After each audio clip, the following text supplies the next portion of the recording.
and throughout the world. It's football time in Tennessee. Yo, what is up, everyone? Brando here, back with another weekly episode of Vols ATB podcast. Pleased to be joined by my boy Drew. Obviously, a lot of breaking news to go down with, but overall, Drew, glad to be back here on a Wednesday with you. Been taking our little summer vacation, I guess, as well as always. How you been, my guy? I cannot complain one bit. It's been quite an eventful last few days as a Vols fan, of course. Definitely when it comes to the final verdict on the NCAA investigation that we'll discuss to great lengths this entire episode, and obviously the huge commitment that we have today that we'll first start off with. But, dude, it's good. I mean, I think Tennessee needed this more than anything else as far as recruiting goes, because the last couple of weeks have been a couple swing and misses, but it's great to finally get a huge time commitment today. Oh yeah, and I mean, bro, we're on that home stretch right now. It's kind of insane, under 50 days until football season kicks off in Nissan Stadium against Virginia. Some of the kickoff times are getting released. Finally, the investigation after 3 years plus is finally wrapped up. Josh Heupel can go out of his way without any recruiting restrictions against him, and people recruiting against him because of the investigation, and really got his his feet wet today, landing 5-star wide receiver Mike Matthews out of Parkview, Georgia, the highest rated wide receiver commit in Tennessee program history. Cannot say enough for the guy that we were told could not recruit, Drew. Josh Heupel has landed Mike Matthews, and this class, we've been having some misses here and there, questioning recruiting. This one, I've been fired up since the commitment. I think, my whole demeanor has changed. All the battered ball syndrome is leaving my body. I cannot fathom how important this commitment was for us, Drew. Yeah, no, I mean, Heupel and the staff desperately needed it, especially after, Sweenham missing on Braylon Russell, where we really thought for the last, 2 to 3 months that one was kind of in the bag, and a lot of, questions in the air about Amari Jefferson, who's going to be committing next week, I believe, as well. So still a lot of questions that we got to answer from a recruiting aspect, but this helps tremendously on, at least ending on a positive note. Second recruiting class now where we've been able to get a 5-star commit, and, it speaks volumes for Heupel, especially not even a week after getting the NCAA verdict that he was able to, pull this off too. So it's back-to-back classes, Drew. Back-to-back classes. Josh Heupel has landed the highest-rated quarterback in program history and the highest-rated wide receiver in program history. Yeah. And I think it is really important to understand that the wide receiver position after last year's classes, where he was still proving himself as a head coach, had this incredible season. But Kyler Casper, Carnell Tate, some guys that Tennessee had to swing and miss on. They held the momentum in this recruitment for a really long time. Obviously, Georgia, Clemson trying to catch back up. It was really surprised me to hear Chad Simmons mention how close Georgia was to home state, trying to get back in, going against back-to-back natties, making sure that they couldn't come back and steal. Obviously, a long way to December, got to sign the NLI. But this commitment, Drew, I think, Mike Matthews and Nico is going to be insane. It's going to be awesome. And, this kid's a baller, dude. He plays in the same, 7A region that my high school, Mill Creek, plays in. We played Parkview last year, and dude, he tore up against us, and Mill Creek was the defending state champion. So, I mean, this kid, he will be a starter day one, in my opinion, and it helps tremendously that we're able to get a talent like this, because I think a lot of people, tend to forget, we're losing a lot of production after this season at the wideout position with Brew McCoy and, potentially Dante Thornton, Ramil Keaton as well, and so there's a lot of opportunities for some guys out there. And, obviously guys like Squirrel White and them are going to be able to, get the start almost day one, but to have someone like Mike Matthews come in there, have that depth, and, be able to develop that competition at that position, it's huge for this program. Absolutely. Oh, yeah. And I mean, a few weeks back, Tennessee added, lost J.J. Harrell early on in the process, replaced him with Braylon Staley from South Carolina, the number 2 ranked wide receiver in South Carolina. Goes and gets Mike Matthews today. Ryan Wingo expected to, visit again at the end of the month. That recruitment's been all over the place. And then the one we've mentioned before, Amari Jefferson, coming down to Tennessee and Alabama. This one, Amari is going to have 2 final visits at both schools, the 28th and the 29th. I think he'll be at Tennessee first, and Bama gets the final visit. Yeah. Usually in a recruitment, you could kind of read into that, but I think Tennessee has a chance to hit this one out at the park. Amari Jefferson being the guy, Vols baseball commit, a guy that's been really locked into Tennessee as a school, really knowledgeable, just now got his feet wet with the football staff and Coach Heupel. I think they've done a fantastic job over the last. We can still hear me, Drew? Okay, yeah. You can still hear me? Okay, my computer just fucked up. But I think overall, Tennessee has a chance to close this one out and get this one done. Will it be enough throughout the process? I'm not sure. Bama will have one final go on the 29th, so that one can go either way. Tennessee's still sitting well. They jumped 6 spots today in the recruiting process. Went from 14th to 8th, I believe. So on the on-3 meters, they still got Kai Bates and Edwin Spillman. Edwin Spillman in 2 days announcing his commitment decision between Tennessee and Ohio State. And then you got 4-star top 10 ranked DB Kai Bates, who is also on, I think, 26th of July, announcing his college decision between Tennessee and LSU and many more. This class, we've been talking about the stale in recruiting. July, we said it was going to be a really important month. Tennessee has missed on some guys like Braylon Russell and Ronan O'Connell, but I think the big targets, Tennessee has a great chance to come out and land, and I think Tennessee fans would be a lot happier getting the commitments from who they're expected to. Yeah, I mean, and I think as well, like one of the things that we got to realize too is it's still July, man. I mean, we still got 5 months left of recruiting before even the first signing day, But to be able to make up that ground and be able to get, potentially get Spillman, which fingers crossed, all signs look pretty good for Tennessee, and potentially get Bates as well. You're talking about from this being a disaster of a recruiting month where we had so much hype about it into salvaging it and really realistically winding up to potentially have a top 5 class by the end of the month, which would be huge. I mean, so much ground would be made up for like what we expected in the first place. And, you need that. And this is like the thing I think we talked about last week or a couple of weeks ago was that you need to consistently have those, top 6, top 7 recruiting classes in order to compete for college football playoff appearances and national titles as well. Because we know that we got a quarterback to do it for the next couple of years with Nico, but if you're not able to get the talent surrounding him in those positions as well, then like you're looking from being, a national title contender to a 10-2 team.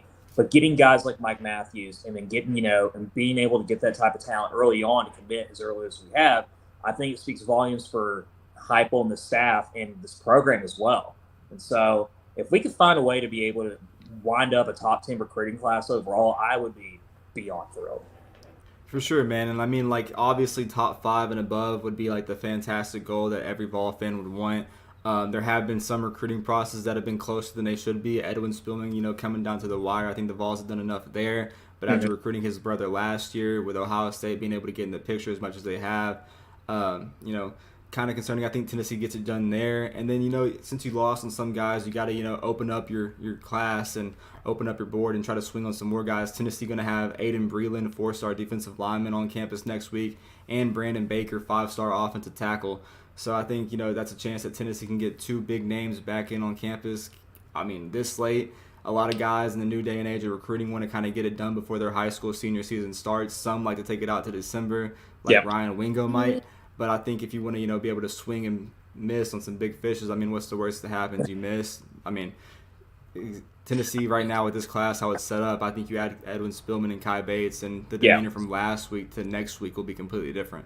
I mean, and I think kids like Mike Matthews, where they're getting this out of the way already, once they really commit to a school, they're pretty much, unless something drastic happens, of course, they're pretty set on going to that school for the next 3 to 4 years.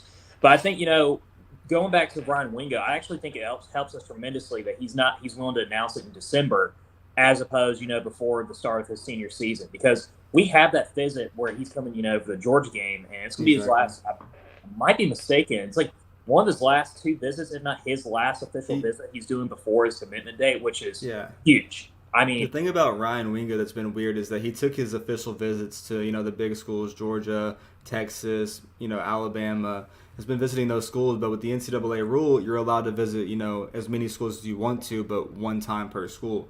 And with him, having that commitment decision coming down in December, getting into a game that's, late November like Georgia, that game is, obviously going to be important. I can't imagine the aspect of Neyland Stadium, but for the recruiting as well. Tennessee, yeah, they have this class right now, but we have to have a pretty good season leading up to that game, especially for a lot of these guys to stick. I think relationships alone has done a incredible factor, but you have to go out there and win on the field still. Yeah, no, I mean, and I don't think we have to worry about that much this year at all, in my opinion, as far as being able to have that production on the field, to be able to develop a type of atmosphere of these recruits like Brian Wingo, to be able to sway them to come here. But I think it just helps us tremendously that he's one of the few guys out there that's willing to push and wait 4 or 5 months and allow us to have that opportunity, even as opposed to Tennessee scrambling and trying to compete with everyone else. So it's exciting, dude. I mean, I'm telling you, I know it's a long shot, but man, I just got this gut feeling that like Ryan Wingo, one way or another, is going to wind up being involved by signing day. It's crazy. The recruitments of Ryan Wingo and Amari Jefferson too, especially, having Mike Matthews in the boat right now, having your quarterback already secured in the class, Tennessee filling out its class, going heavy on the offensive line because what they're going to lose next year as well. They're trying to rebuild in the trenches. If they get Edwin Spillman, they have Edwin Spillman and Jordan Burns locked in at linebacker. Willie Martinez recruiting his ass off. If he gets Kai Bates, that's 3 of the top 15 ranked corners in the 2024 class. I mean, it's the recruiting with their hair on fire, and I think especially having a guy like Matthews in this class at the wide receiver position. Like, you're battling teams like Alabama and Georgia, especially for Wingo. I think when it comes down to it, having that guy in your ear. I mean, the Boo Carter effect, I think, is real this class. He said he wants those guys at Tennessee, and so far he's 2 for 7. He has 5 more to go. And it just, we mentioned the best wide receiver in program history. Went the On3, industry rankings, top 15 player in the country, number 3 wide receiver. Today's pickup, Drew, it's something we're going to look back on and be like the good old days. Yeah, I mean, even ESPN, where we notoriously, always trash the recruiting rankings because they're usually awful. They even have this kid as a top 5 recruit. They have him at number 5 overall. So, On3 still has him as a 4-star in their database, and that's criminal. That's ridiculous too. Well, no one really cares what they have to say. But regardless, top 15 recruit, a 5-star, and especially for an offense as friendly as this is towards wide receivers, I think this is going to be a continuous trend that we're going to see with the staff, which is getting very high 4-star and 5-star quarterbacks and wideouts as well coming over here. So it's very exciting to see Tennessee gradually come back, being wide receiver U again. Yeah, man, and shout out to the Vol Club for doing everything they do, man. Just a little plug right there, because I think Tennessee being able to have the factors of the coaching staff and the NIL funds, having that thing off their back shoulder with the NCAA has done its tremendous wonders, and I think it's going to open up a lot more recruitments. It's affected Tennessee ever since Josh Heupel got here, going back to the Wade twins, the in-state talent. I don't think it's going to be a problem anymore, and I think Tennessee has a great chance in the end of July, early August, to just add on some more steam to this class. And, I think you're going to see Heupel and this staff recruit 10 times more aggressively, too, than they were able to, because of this NCAA cloud that was hanging over the program. And having organizations and, NIL collectives like the Vol Club, I can only give them so much praise as possible each episode, but literally it's a complete game changer. Like, it really is. Yeah, and I guess we can go ahead and dive into it. This crazy saga that we've talked about on this show since I think we've all been on the same crew for Vols ATB. Is this damn investigation, Drew. Finally wrapping itself up. Tennessee only having, really a slap on the wrist. Jeremy Pruitt being show cause for 6+ years. Go in depth with the numbers. What is Tennessee looking at here for the future?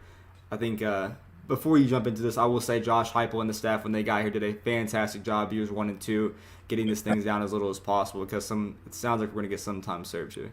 Yeah, no, before I do a deep dive in, to go further with your point when it comes to Heupel and the staff and what they did, them doing that scholarship reduction, I think they took out 16 scholarships already since he's been here, has actually helped us tremendously. And I'll even go a little bit more of a numbers after that to elaborate further.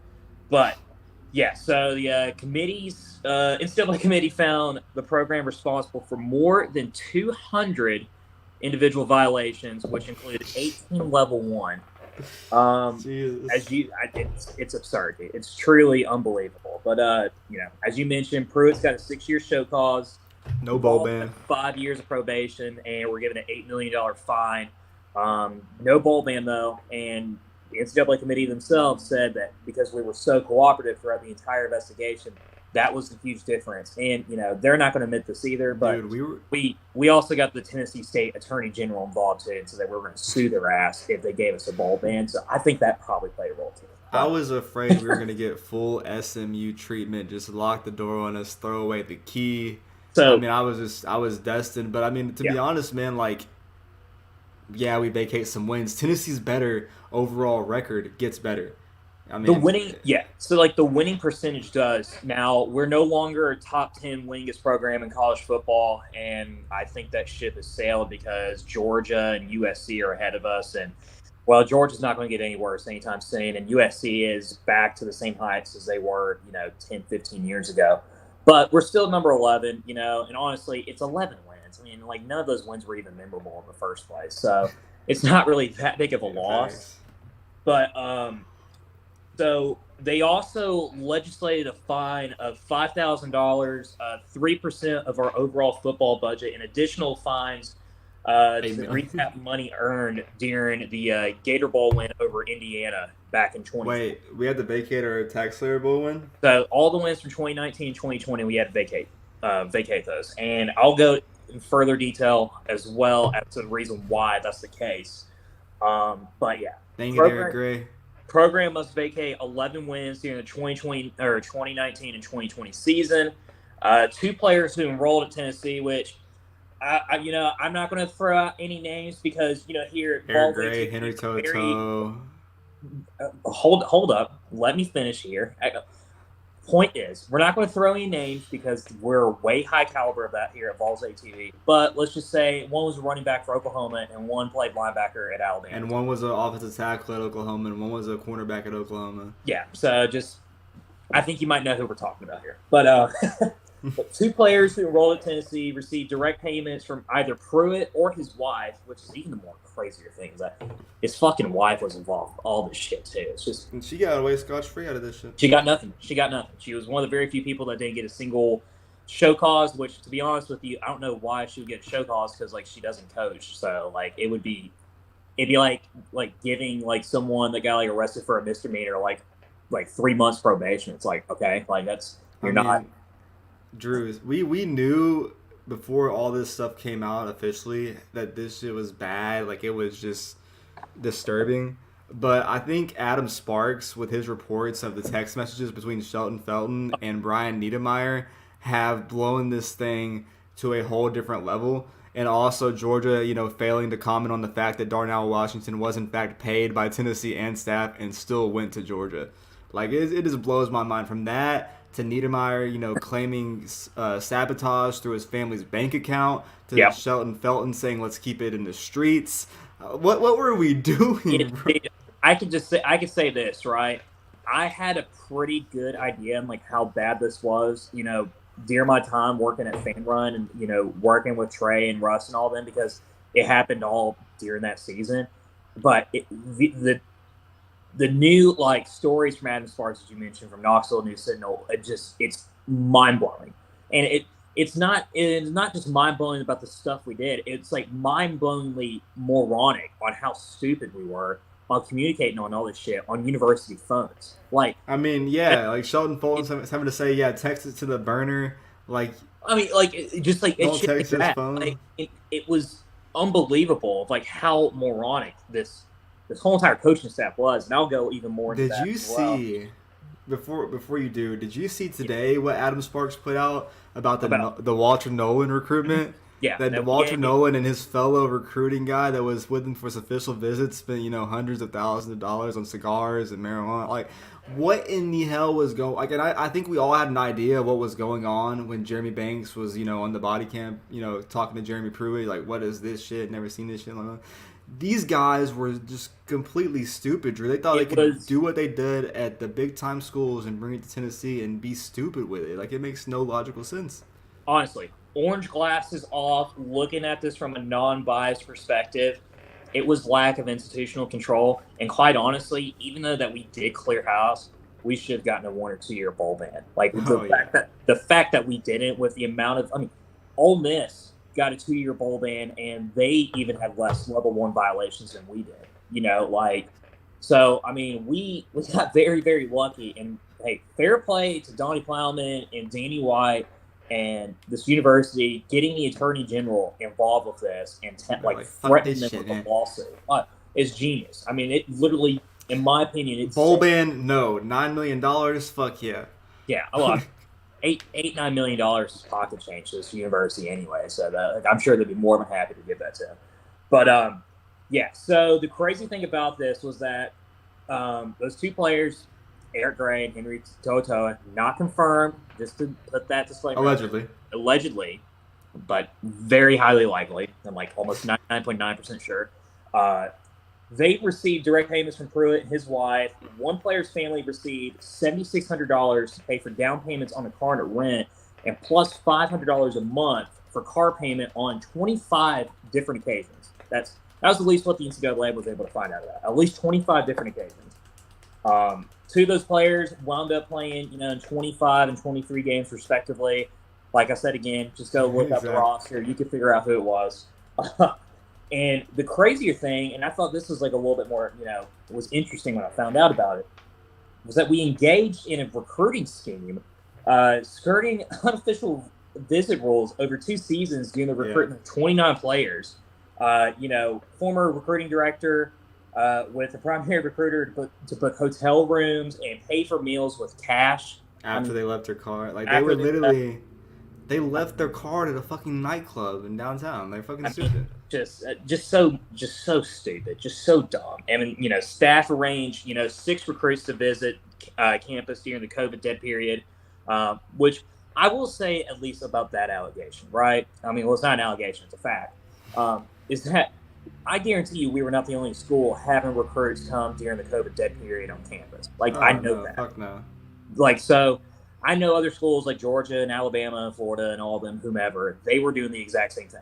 Every school was. So the only difference was that we got caught and we had the fucking 3 Stooges running our football program, and that's why all this stuff unraveled. So additional punishments that we also got from this, from the committee was that we lost 28 scholarships over 5 years. 16 of those are, reducted. So really it's only 12 scholarships in the span of 3 seasons, which honestly – it levels it out to 82, 83 scholarships this season for the roster. So, those last few scholarships are really for guys that are your walk-ons that, that were trying to make it. Not really going to affect our recruiting. No one's getting a sentimental walk-on turn to scholarship video, basically, is what we're saying, because the NCAA. Exactly. So, and honestly, I actually kind of like that. So I do too. It's ridiculous. So. Makes me tear up, man. Yeah, the director of recruiting and the assistant director of recruiting were both hit with 5 and 10 year show causes, really just because that they refused to talk about anything during the entire investigation. And well, if you don't do that, you're going to get done. I would not, take the walk for Jeremy Pruitt. I know that. Oh yeah. So the only one that really I thought was actually pretty damaging as far as the recruiting front goes was we lost 36 official visits in a 5-year span, as long as our probation is. We have to select 10 regular season games where we aren't hosting, and that includes at least 4 SEC games as well. Which will be you'll basically have that with UTSA, Austin P. You'll do that this year in your non-conference games, and probably Vanderbilt. Probably Vanderbilt. Because it's Thanksgiving weekend. You could do UConn as well. We got UConn for homecoming, so that one is too. Because I highly doubt you're going to take this. You get that knocked out, and as long as the SEC doesn't change and decide to change their scheduling, how it's going to be formatted when Texas and Oklahoma join, I think Tennessee can knock that out in the next 2 to 3 years, 3-4 years. Which they should, and I got more than enough faith in the world about this recruiting football staff where they will not violate any major violations, like the previous regime did. Allegedly, because now they can do it legally. To go even into further depth of the dumbassery of Jeremy Pruitt, I have to mention this. $300. I have to mention this is that Jeremy Pruitt, during his interview with the NCAA committee, told investigators that George Floyd was on his mind when he gave a Tennessee player's mom $300 in a Chick-fil-A bag. And he said that his privilege, her race, and social unrest was on his mind when he gave her cash in the UT football complex parking lot in August of 2020. You know what's crazy? This fan base ripped Dan Patrick all to pieces when he mentioned that we were giving cash in McDonald's bags. Because he did make it out to seem that we were giving like tens of thousands of dollars in cash. But we were, in fact, giving out cash in McDonald's bags. And it was because Jeremy Pruitt was a saint and believed that George Floyd wanted someone to have him $300. No, it was not because he was a saint. It's because he's a fucking idiot. Like, no, I said he's a saint. Pruitt is not a saint. Pruitt's a moron. Like, all this. You know what? Okay, compared to everyone else in this investigation, Niedermeyer, Sheldon Felton, guys that ran to their hometowns and went into hiding because of this investigation, the VolQuest guys did mention that Pruitt was cooperative and he did not want Tennessee to get hammered. Yeah. Even though he still got his 6-year show cause, I think it was a little bit too late for me to have any remorse for that guy and what him and old Philly Fulmer were doing in the fucking department. I'm not going to have remorse for Pruitt at all whatsoever because he literally destroyed our football program and nearly gave us the death penalty and a life sentence from this football program ever being good again. However, I do respect him like a tiny bit more for him at least coming out and saying that, that we should have not gotten the bowl ban as well. Like, saying that to investigators because he could have been the spiteful, ignorant. Fuck those guys. Give me my $12 million. Being a redneck that, in him, saying Tennessee should have the chair and all this shit and whatever. But he did. So, but we all know that he only said that so that he would not get his 6-year show cause, and clearly it miserably failed. Tennessee does save some money here, not, firing Pruitt for cause or, giving him his or not firing without cause. I mean, they maybe only $2 to $2.5 million, but that's a very important note because we saved his buyout was about, if I'm not mistaken, about $12.5, $13 million. So we saved a tremendous amount, and as opposed to also taking this to court with him, and stringing out a lengthy lawsuit, which he could have done. I know that he's trying to counter and file a civil lawsuit with the NCAA for a 6-year show cause because he says he only deserves a 1 for being somewhat cooperative. I did find it interesting, though, when he told the investigators that he admitted giving $300 to, we won't say the player's name, of course, his mother, in a Chick-fil-A bag. But when they told him that they also know that he gave $3,000 to her as well, he denied that. He said that he would never do such a thing. So I guess I'm going to go completely off topic. Yeah. I tweeted earlier that Amari Jefferson should stay home, and it has been liked by Amari Jefferson himself. But wow. This whole thing, though, I couldn't believe, 1, the Chick-fil-A bags thing was real.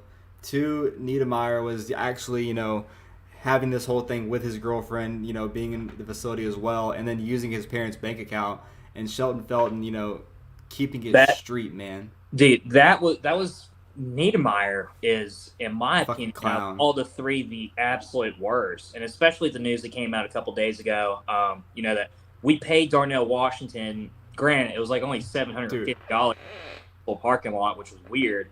But still went to Georgia though. So Niedermeyer gave him $750 in a school parking lot. Vols also provided over $1,700 worth of informational benefits on his unofficial visit, which included, free hotel rooms, free meals, apparel, of course. The one that was mind-blowing the most was this motherfucker, Brian Niedermeyer, flew with Darnell Washington's family from Vegas to Knoxville for his official visit. I mean, like an idiot, an absolute moron. That's just the consistent, topic. Thing that you realize when you read this is just how naive and moronic and just a bunch of dumbasses this whole entire football staff was. It was truly unbelievable. And, of course, of him later on going on saying that the excuse that he would always pull out $4,000, $6,000, $8,000 of cash out of the ATM was because his wife had a very expensive habit of, fancy wine and Knoxville nightlife, and also that he didn't want his parents to know that what he was spending at, even though the man himself was making over $350,000 a year. Yeah. I mean, fair. My man's got an on-the-field coaching job, and they were like, you know what? Let me go coach the linebackers. I will give him this credit. You know, he really pulled like a Hugh Freeze on not omitting anything. He literally went to the lengths of embarrassing himself, making up a sorry excuse, saying at 31 years old that he's still on his parents' bank account, even though he probably makes more money than his parents. Yeah. Instead of saying, yeah, I pulled this money straight out of my bank account because I was giving all this money to recruits. Fair play to him on that. Incredibly moronic, and he just looks like even more of an idiot than he already was in the first place. I don't think. I mean, Pruitt. He's a great defensive mind. He might land somewhere as an analyst, or someone might take a chance at him at DBs or defensive coordinator. But Niedermeyer, Felton, and the rest of the crew, I just don't see it. They might get some NFL work here and there, but they might just be stuck in the high school balls after this because the mess that they had that is now public is fucking. There's a reason why Joe Osavez coached high school football at Heritage High School. Heritage not even good high school. Hey, Joe's chilling though. He wasn't involved in it. Come on. Came out unscathed. No, I don't believe that for a second. Everyone that staff knew, including T. Martin and especially Derek, in the first place. But everyone that staff knew, and as far as I'm concerned, if you were associated with that staff, you're no better than Pruitt. But but while we rip on the staff, can we just understand what Philly Fulmer was saying to Donnie Plowman, saying that our character was there, our team was depressed, like it was. Come on, we lost to Vanderbilt, Drew. So I wanted to actually ask you about that. So I already kind of had the idea that Phil Fulmer was an idiot in the first place. The Vols are mad. But after reading those emails and his sorry excuses that he had for defending Pruitt, he might be one of the biggest. The fact that Josh Heupel and the current staff are nice enough to let him around Stool, and let him come to games and events and stuff like that. Like I get, okay, you won the Natty. Oh no. Look. In my opinion, and granted, I didn't grow up in early '90s. We're young. We were young. I didn't grow up during that time period, so I just watched those teams through highlights, on YouTube or whatever. And I understand what he did as a head coach here, right? Winning a national title, win 2 SEC championships, taking us to the SEC title game 5 times. I mean, it's impressive. Oh, yeah. I mean, he did a good job here. But what he did as an athletic director, in my opinion, tarnishes his entire legacy at Tennessee, and not just because of him just being an absolute idiot for emails to Pruitt that that we had guys that were under 400 pounds as offensive linemen and we lost to Vanderbilt by 25, but because he came in here, sabotaged the athletic department when we had the opportunity at the time to hire Mike Leach, took it over, and instead of hiring Mel Tucker, he hired this fucking redneck Bama Gump in the first place. So that decision, in my opinion, and as him just being so naive, allegedly, of everything, tarnishes his whole entire legacy, in my opinion, and what he stands for Tennessee. And that's why I've been saying, at least since the last 2 years, that Johnny Majors and Robert Nealon are the GOATs of Tennessee football as far as head coaches go. But he, did you read his list of candidates that he had? Yes, man. Obviously Billy, Hugh Freeze, T. Martin, which again, I don't. People got to stop this. Just because you played football here does not mean you're qualified to be a head coach here. That's not how this works. We've had plenty of former players that wound up being coaches here and they suck. So look at Randy Sanders. He's a perfect example. Billy Napier, which would have been a disaster. Shane Beamer, that freaking goofball. And then he had Hugh Freeze in there, even though he knew that he had baggage and got fired from Ole Miss for doing, kind of the same thing that Pruitt did as far as recruiting. Minus the hookers. And then he made up a fictitious name, Alex French, that's not a real person. There's no person named Alex French that's coaching football in the United States of America. And and there was misspelled words. It looked like a 4th grader typed out this email, which, After hearing Fulmer talk, it's a very high possibility, of course. But we clowned, Danny White and Donnie Plowman for when they brought out the search firm just to go land Josh Heupel. But holy shit, the fact that we got out of this with a few years of probation, we're able to cut the scholarships in half before the decision even came out publicly and the investigation was wrapped up, and then have a 10-win season, no bowl ban, and coming off an Orange Bowl victory where you just landed a 5-star wide receiver as well. Like, bro. It's big time. I mean, when Pruitt got fired, we thought that this football program was in the fucking dirt. Oh, I mean, because when it wasn't the dirt. I mean, we were coming off a 3-7 season. We didn't have a quarterback. We didn't know. We thought Hendon Hooker when he committed was just like some washed up guy from Virginia Tech that was going to wind up being a nobody. And coached by Brady Hoke and Kevin Steele at one point. Yeah, I mean, Kevin Steele was our freaking head coach at one point during that surge. I mean, like, everything that could have been a disaster in those few months was, and as underwhelming of a hire that Josh Heupel was, thank God. And that clearly shows what Deanie No-Nugs was doing and knows what he's doing. And, it's wound up being the best hire Tennessee's had, in my opinion, as far as college athletics. I mean, at least within the athletic department in the last 10 years, So tomorrow I have the great pleasure of being in the capital of Tennessee in Nashville at SEC Media Day. Might be able to snag a few questions or even get a glimpse of the man himself, Joshua Heupel. Going to be a big day for Tennessee, having some representatives there. Yep. But Drew, man, this whole thing, Adam Sparks definitely killed it. But to see the NCAA just release everything, it was a big relief. I feel like to everyone that now they can just stop talking about it. That now we can just move on. And yeah, you're gonna have that little guy from the NCAA on the back of your shoulder for 5 years of probation. But in this day and age, a lot of things are more different. Legal, Tennessee can capitalize that with the Vol Club. And we don't even know what the overall health of the NCAA is going to be in the next 5 years with the SEC moving the way they are. So all in all, I think Tennessee comes out of this with a win.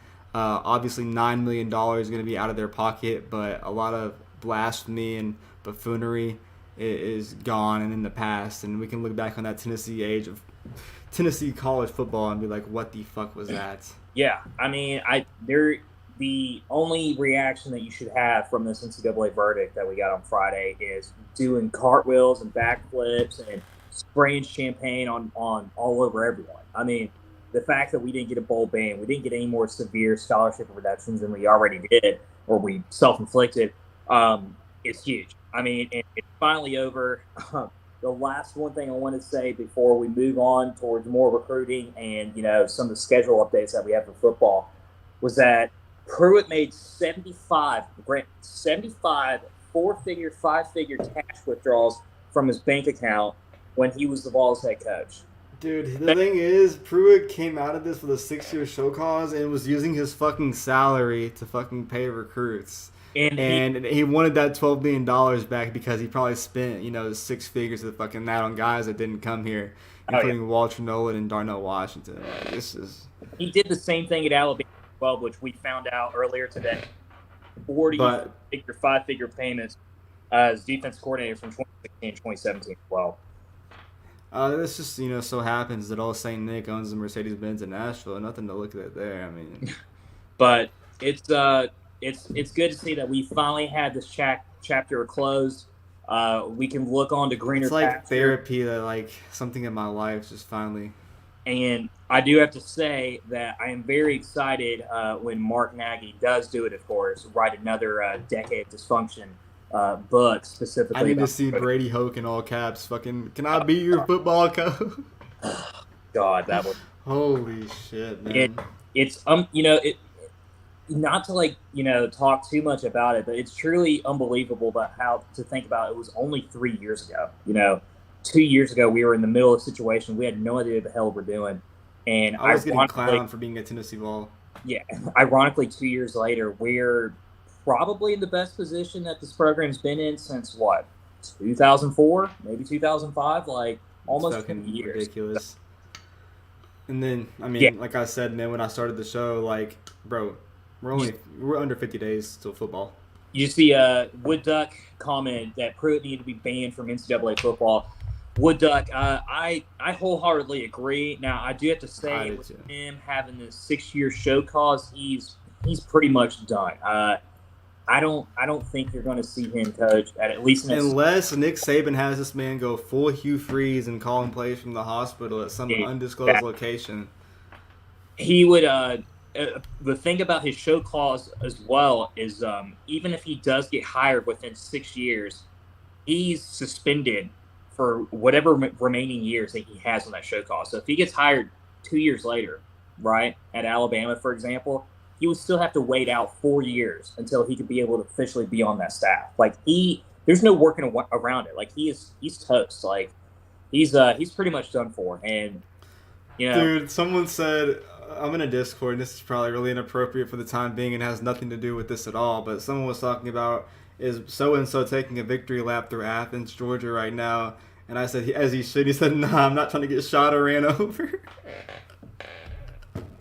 That's pretty tough. That's pretty tough. I got no comments on that. So Georgia's got their own things to worry about, and they really need to get those things under the wraps. I hope they. But the thing is, Pruitt did it at Georgia too. Like, let's be real. I mean, they learned it from Alabama, my guy. Like, trust me. Like, I know individuals that that more or less coached at Alabama, 10 years ago at the height of Saban's, tenure over there, and he will say more or less that, like, guys like Kirby Smart, Sal Sunseri, Jeremy Pruitt, they're all doing that shit. Like, that's where they all learned it from, So, I mean, it's not surprising at all. It's just so happened that, Pruitt has the IQ of a potato and was just so obvious about all of it that he didn't even care about it. I mean, the guy even admitted that he carried thousands of dollars of cash in his truck at all times. Yeah. When he was why would you tell anyone that? I don't understand that. But there's a lot of things I never understood about the staff, and it, clearly from reading what we all found out about, it clearly validates it. So you can't do Huger High School in Knoxville, Tennessee. So I mean, we finally got this whole chapter wrapped up. It's crazy that we might mention it here and there on the Vols ATB podcast, but the whole in-depth, it's probably had its wraps here. We've been discussing this thing for years and years to come, Drew. Yeah. Obviously, the huge recruitment news today, Tennessee landing 5-star wide receiver Mike Matthews. You got 4-star linebacker Edwin Spillman in 2 days, and then 4-star top 10 ranked DB in the country, Kai Bates, deciding between Tennessee and LSU. I think Tennessee, the momentum is going to be insane. Obviously, like we said earlier, under 50 days till football. A lot of kickoff times coming out now. We know the home opener is a noon kickoff for the Eastern, but for me in Nashville, I'm going to have to be at Nissan probably about 7 a.m. for the 11 a.m. kickoff, taking on the Virginia Cavaliers there. And then the 4 p.m. kickoff for Austin P. I thought that was a really weird kickoff time for the home opener, or 5 p.m. in Knoxville, 4 p.m. here in the mid-state. Just finally getting the kickoff times and getting ready for the 2024-2023 season. I'm fucking hyped. And I don't really have an issue with the 5 p.m. kickoff. I mean, honestly, it really just came down to the fact that, like, this game wasn't going to be shown on TV. We're going to win the game by 1,000 points anyway. But, like, it'll still be decent weather. It won't be like, in that hot blazing sun at noon. Like, nothing is worse than noon kickoffs. It sucks that you're going to have to deal with that, actually, in Nashville. Yeah. But nothing's worse than that. I think the 5 p.m. kickoff is good. And not to mention, once that game ends, you go to that, you transition, go to a little half barrel Cool Beans, go watch Texas, Alabama after that as well. Like, me and Half Barrel are going to have to be limited this football season. I'm just well, let's just say this, Brando. Me and you personally, we're going to redeem ourselves, We're going to cut ourselves off after the Vol Club tailgate, buddy. Well, that's true, too. That's not a bad show at all. As long as they got the TV for that Bama and Texas game, then I'm definitely game, of course. But, dude, all I remember is Ole Miss being up on Bama 21-7, and then everything is black. But we had just been Missouri's ass 63-21, and after that, it was just fucking over. I don't remember a lot from that game, and what I do remember is not very good either. So, it happens to the best of us. And look, I'd rather have that for a game like Missouri than, like, say, a game like Alabama. I knew a couple buddies of mine that partied way too hard for the Bama pregame, and forgot the entire game. So trust me, it could be a whole lot. I remember that game vividly with old Dan the man. I honestly can't. I'm looking forward to a lot of that, man. Football season, Virginia. Obviously, I'm gonna be there. Looking forward to the Vol tailgates, Vol Club tailgates, and then coming into Knoxville, being around the ATB crew, having us all together. Can't wait to have a full crew show again. Yeah. Drew, obviously the recruiting picking up, football season on the way. The little news that came out of Vols baseball coming out of the draft, Tennessee, losing a lot of guys there. Chase Dolander, first round pick. Maui Ahuna gone. Jared Dickey gone. Tennessee losing their one high school commit in that draft. I think overall right now all the focus goes to Luke Holman, the Alabama transfer pitcher. He was on campus yesterday, went to LSU today. All the belief is that Tennessee is still sits in a good position there. I think Tennessee gets that done in their pitching rotation, and then the hype around there is absolutely insane. And then the Vols basketball losing Chris Ledlum. I guess we can go in depth with that, but he committed to St. John's today, going back home for personal reasons. So I'm not really too surprised about Chris Ledlum. Entering back the portal, even after being here for a few weeks, making that transition of moving from, the greater Boston area over here. I'm sure it was a huge culture change for him, for sure. And I'm sure he probably wasn't too thrilled about the fact that Triple J decided to come back as well. Because, really, at the end of the day, didn't really guarantee, any playing time for him either. He was going to have to compete for those minutes. Yeah. And you're not going to start a transfer over a guy that's been a starter for 4 years, so tough break. But luckily for Tennessee, definitely, in the 4 or 5 position down low, we got so much depth, man, whether if it's Triple J, Awaka, Jonas Adu, JP Estrella. We got a lot of guys there that I think we're going to be just fine. And not to mention, I've read this morning, guys like DJ Jefferson, who redshirted last year. Even Barnes has mentioned that this is a guy that could play significant playing time this year. So he's made tremendous strides over the last year. Yeah. So this is still a preseason top 10 team. And, they did release the basketball schedule for the non-conference a couple days ago. I'll be honest with you. It's okay. It is exciting that we are playing the Maui Invitational, and we'll play schools like UCLA, Syracuse, Gonzaga, Purdue. Purdue would be an exciting matchup as well.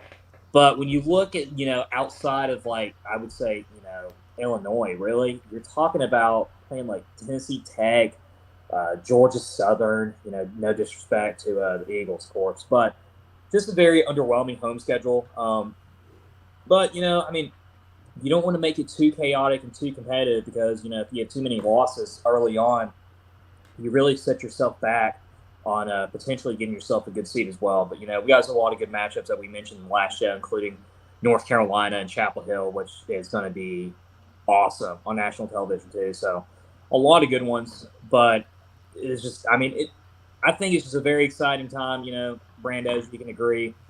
With the basketball program, with football especially. I do want to ask you, though, before we wrap up within the next 10 minutes or so, Vegas came out and gave a season prediction for Tennessee, and it has Tennessee going 8-4.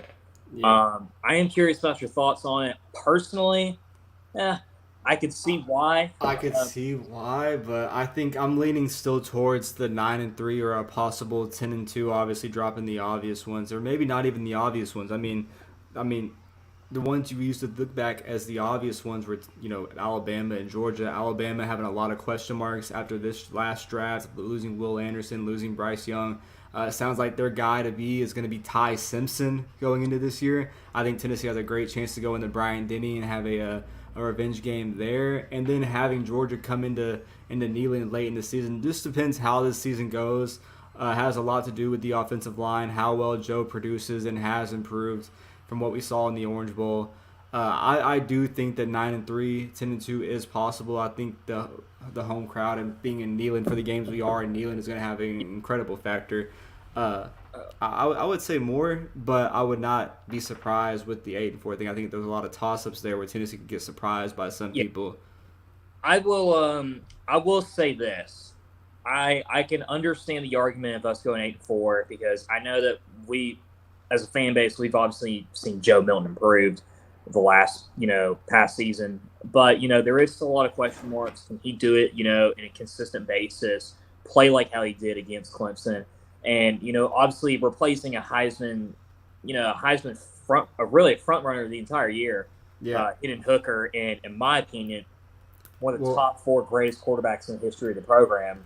The thing is, if Joe Milton even goes the minimum of 8-4, he is, locking himself as a top 10 pick in the NFL draft. 1,000%. But he's got. I think the one of the things that he has to do is he's got to be more comfortable with his feet. One of the things that made Hendon Hooker so electrical is that he was able to create plays with his legs, and Joe has that. It's just I don't know if he is as shifty as Hendon Hooker is, which I mean he could be. I know he's lost about 10 or 15. Josh Heupel said today, I think on SEC Network, about how the design runs, comparing from Hendon Hooker to Joe Milton, it was going to be the same in the offense. A lot of times where you saw Hooker go in motion, especially in that Florida game that we remember so well, and the way he was able to break free. I think that's very possible. We didn't see it often from Joe, but when we did see it was when he first got to campus, against Bowling Green and Pitt, 2 years ago, where he had that, 67, 80-yard run. He slimmed down a little bit. He's gotten faster. I think his durability and, his, being able to stay healthy is going to be a huge, huge factor for Tennessee. I think, Joe has to prove it and go a full season, which we haven't seen him do. We saw him, have, his interception to touchdown ratio was fantastic, almost 1,000 yards, just being a backup. We saw what happened in the Orange Bowl. I think obviously point to your quarterback when he's thinking how a season's going to go. I think he has to fix his accuracy. He has to be confident. And I think it's a guy that understands. He's learned for a year and sat back and actually learned from a guy like Hendon Hooker, not where at Michigan where they did him dirty and just replaced him. I think he's took all the tools. And he's really a better quarterback than a lot of people will give him credit for. I mean, I think we've seen a lot of improvement just from that Clemson game alone compared to where he was, against those Bowling Green and, Well, but my thing is when I look at this roster, I would actually argue in a couple positions like wideout and running back that there's not a drop off in talent, and if anything, we've actually gotten better at those positions. Did you see the video of Dylan Sampson, Jalen Wright, and Jabari Small all training this past weekend together?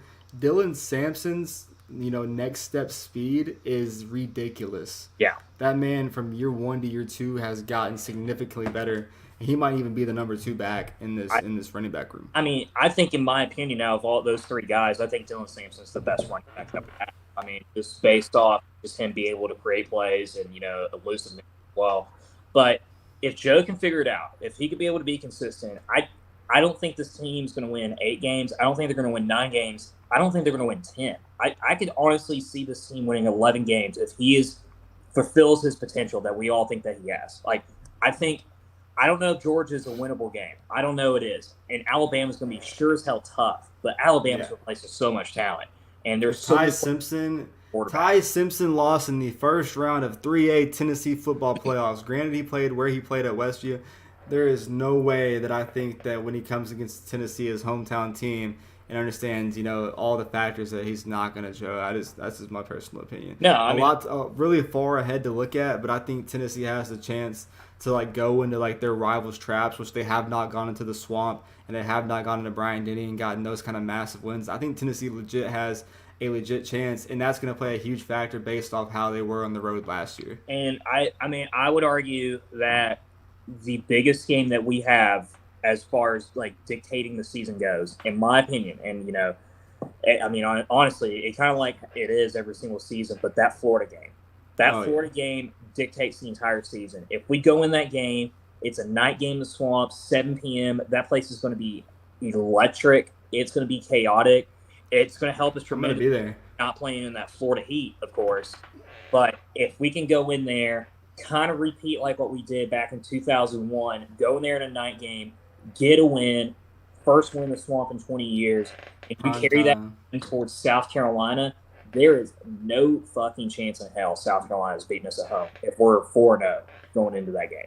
There's no chance. I mean, I don't believe it for a second. And I know. I think playing believe it or not, I think playing UTSA as early as we do, playing that really high-powered G5 offense, I think it's going to help us when we play teams like Florida and South Carolina that are still trying to figure it out. Granted that Rattler did fuck us last year, but we play UTSA after Florida. But no, I agree though. I mean, UTSA is a top 25 team, and this is not like it's not like playing at UConn. It's not like playing at Georgia State. Like they're a legit football team. Like they're a damn good football team.